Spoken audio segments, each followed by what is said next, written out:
Qu'il s'agisse d'une colle ou d'un baume à rehaussement de cils, c'est un produit sous-estimé du protocole. Pourtant, il est le premier point de contact réel entre le cil naturel et le pad. Ce produit doit fixer fermement le cil sans les casser, maintenir chaque poil dans une tension constante, résister au passage de la lotion numéro 1, de la lotion numéro 2, donc la neutralisante, mais surtout permettre une pose directionnelle précise et reproductible.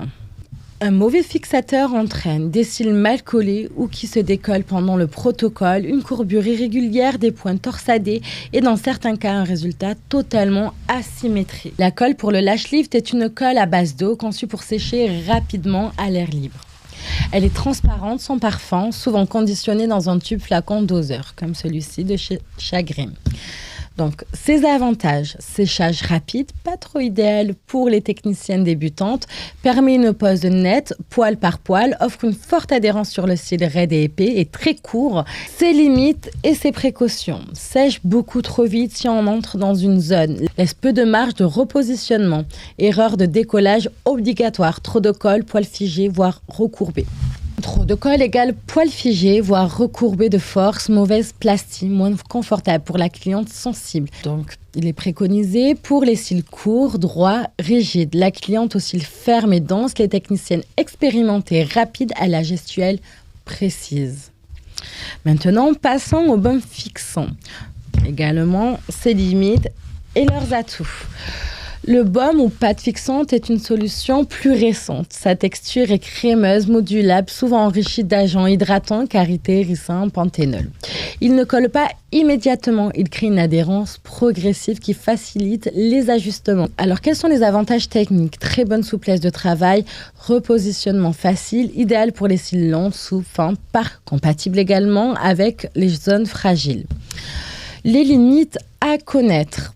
Alors, quelles sont ces limites? Tenue parfois instable pour les cils très courts ou très rigides. Même performant avec les lotions très liquides, peut s'adoucir en environnement chaud ou humide. Donc, il faut savoir que les produits à rehaussement de cils sont particulièrement instables également pour les fixateurs.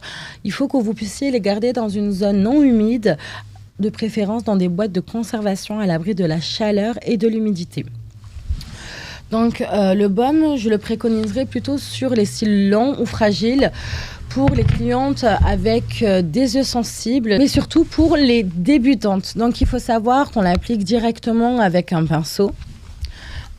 Attention de ne pas trop en appliquer parce que sinon, il va obstruer le passage des prochains produits et faire que le rehaussement de cils ne va pas prendre. Comment faire le bon choix en cabine? Avant même de toucher au produit, posez-vous 3 questions techniques. Quel est le profil du cil? Raide, court, rigide, col souple, fin, long, etc. Quelle est la vitesse de travail? Quelle est ma propre vitesse de travail? Suis-je lente, rapide? Cependant, même si vous êtes lente, le baume est toujours une bonne option étant donné que elle nécessite pas forcément de peigne. Elle rend tellement le cil souple que vous pouvez même l'étaler au pinceau.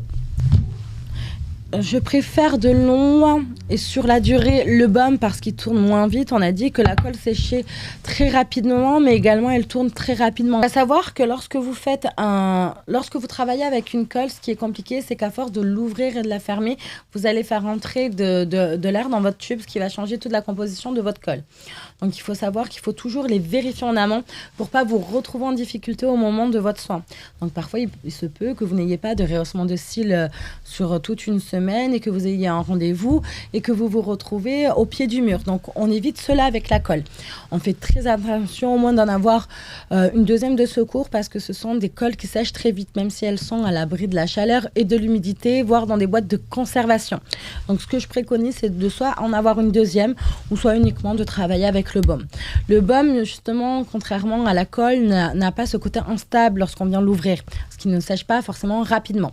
Par contre, le petit inconvénient que je trouve avec le baume, c'est que tous les produits vont moins pénétrer dans le sens que ça va créer une forme de barrière grasse.